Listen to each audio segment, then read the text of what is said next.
Teman-teman percaya atau tidak, aku tidak set alarm untuk bangun tidur, tapi aku set alarm untuk pergi tidur.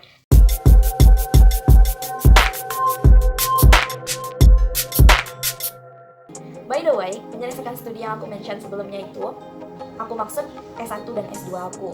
S1 dan S2 aku selesaikan dalam 9 semester, 4,5 tahun. Aku memulai S1 sebagaimana mahasiswa baru lainnya di usia 18 tahun dan menyelesaikan S2-nya di usia sebelum 23 tahun.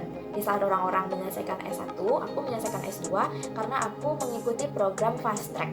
Itu program jalur cepat yang diperuntukkan bagi mahasiswa dengan kualifikasi tertentu agar bisa menyelesaikan S1 dan S2-nya maksimal 5 tahun. Dan dengan izin Allah, aku menyelesaikannya 4,5 tahun.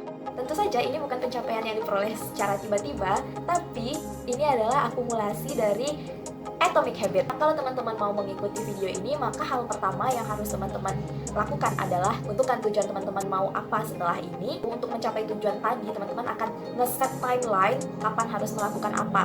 Misalnya, di semester 3 teman-teman harus sudah menyelesaikan 60 SKS minimal, atau di semester 5 teman-teman sudah mengetahui topik penelitian, di semester 6 sudah berdiskusi dengan calon pembimbing. Gimana caranya untuk set timeline agar bisa menyelesaikan studi tepat waktu atau sebelum waktunya bahkan? First of all, nggak ada salahnya untuk menjadi ambisius. Kalau teman-teman buka kamus, lihat apa arti kata ambisius, itu hanya keinginan kuat untuk mencapai sesuatu. Jadi setelah kita punya keinginan yang kuat untuk mencapai sesuatu, kita akan berupaya memikirkan langkah untuk mencapai sesuatu itu dan bagaimana menjalaninya. Langkah yang kita perlukan adalah langkah realistis yang bisa kita tempuh, kita urai menjadi langkah-langkah yang detail, dan di sanalah Atomic Habit tadi berperan. Dari buku Atomic Habit-nya James Clear ini, ia menjelaskan bahwa yang kita perlukan adalah 1% progres setiap harinya. Kebiasaan-kebiasaan dalam hidup kita itu kecil seperti atom, namun setelah terakumulasi, dia akan membawa keuntungannya berlipat ganda.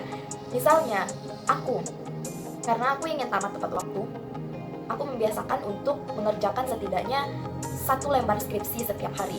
1 lembar saja. Kalau 1 lembarnya itu dengan spasi 2 atau spasi 1,5 itu hanya sekitar 20-an, kurang dari 20 baris. Tidak susah kok untuk menulis itu selama kita sudah punya kebiasaan untuk membaca. Jauh sebelum kita ingin masuk ke topik yang ingin kita bahas itu, kita sudah punya kebiasaan membaca artikel tentang itu. Kita harus sadari bahwa setiap kebiasaan itu menjadi satuan mendasar yang membawa perubahan dalam hidup kita. Pada awalnya mungkin terkesan tidak bermakna, tapi seiring berjalannya waktu itu akan membawa kemenangan-kemenangan besar yang berlipat ganda. James Clear dengan apik menuliskan bagaimana kebiasaan-kebiasaan kecil berpengaruh besar dalam keseharian kita. James Clear menyebut sebagai 1% progress daily.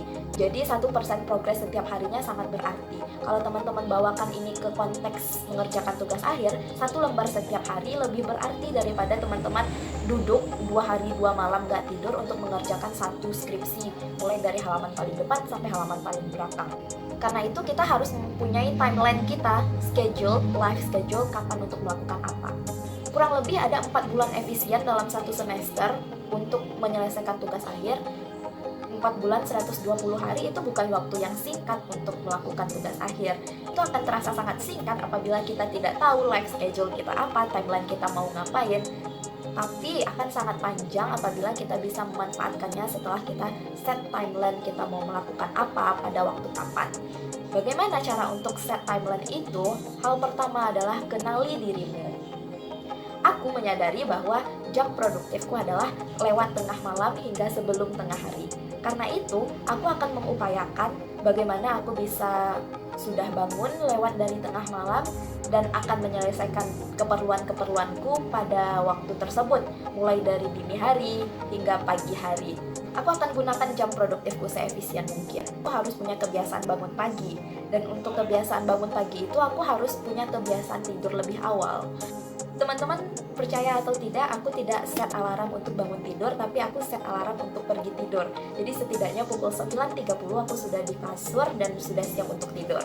Untuk mencapai itu ada lagi Atomic Habit lainnya. For your information, aku tidak makan malam lewat dari pukul 6 sore. Karena menurut sains, tidur yang nyenyak itu bisa diperoleh dengan makan 3 jam sebelumnya. Jadi karena aku pergi tidurnya sekitar pukul 9, maka aku makan mengakhiri makan pukul 6 sore. Karena aku harus mengakhiri makan pukul 6 sore, aku harus punya atomic habit lainnya bahwa makan siangnya tengah hari jam 12 sampai jam 1. Bisa benar-benar tidur pukul 9 atau pukul 9.30 itu pun aku harus setidaknya cukup lelah agar bisa langsung ngantuk dan tidur. Karena itu aku harus punya atomic habit lainnya untuk workout.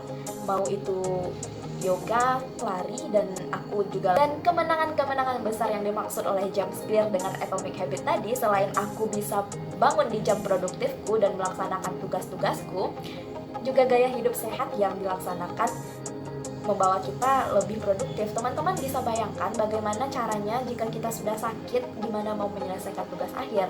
Jadi yang paling penting di sini juga pastikan untuk tetap sehat. Terapkan gaya hidup sehat. Teman-teman harus melakukan evaluasi jujur pada diri sendiri, apakah gaya hidup yang teman-teman laksanakan hari ini, gaya hidup yang teman-teman jalani hari ini sudah sesuai gaya hidup sehat atau belum. Oke, well done. Aku sudah urai semua atomic habit yang diperlukan agar aku bisa bangun di jam produktifku lewat tengah malam hingga sebelum tengah hari. Sekarang masuk ke masalah yang kedua. Bagaimana caranya biar bisa punya satu progress setiap harinya, 1% progress daily?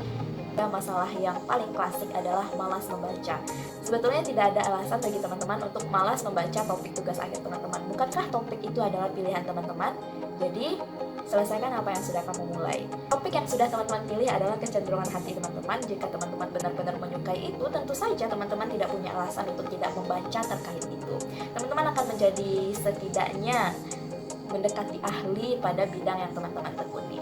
Jadi agar bisa tamat tepat waktu ini relatif ya. Bagaimana waktu yang tepat menurut teman-teman? Jika teman-teman merasa tepat waktu itu 8 semester, silakan set timeline kapan harus seminar hasil, kapan harus seminar proposal. Dan teman-teman merasa tepat waktu itu adalah 7 semester, ya udah silakan set timeline teman-teman. Gimana caranya mencapai 7 semester sudah menyelesaikan semuanya. Setelah set timeline, cocokkan dengan timelinenya pembimbing teman-teman. Ada sangat banyak hal yang diperlukan untuk menyelesaikan tugas akhir. Terlebih S1 itu sangat banyak urusannya. Juga ada student performance atau SAPS itu. Teman-teman bisa urus SAPS, cukupi poinnya, lengkapi sertifikat-sertifikatnya, dan beberapa hal lain termasuk menulis artikel ilmiah bagi teman-teman yang memerlukan publikasi. Itu bisa kita angsur meskipun tidak ada kecocokan jadwal antara schedule teman-teman dengan schedule pembimbing. Itu bisa kita kerjakan sendiri. Jadi waktu kita akan jadi lebih efisien digunakan. Ada 24 jam sehari. Teman-teman bisa tulis prioritas juga dalam agenda harian sebagaimana di video ini. Demikianlah penjelasan tentang atomic habit yang diperlukan untuk menyelesaikan tugas akhir. See you!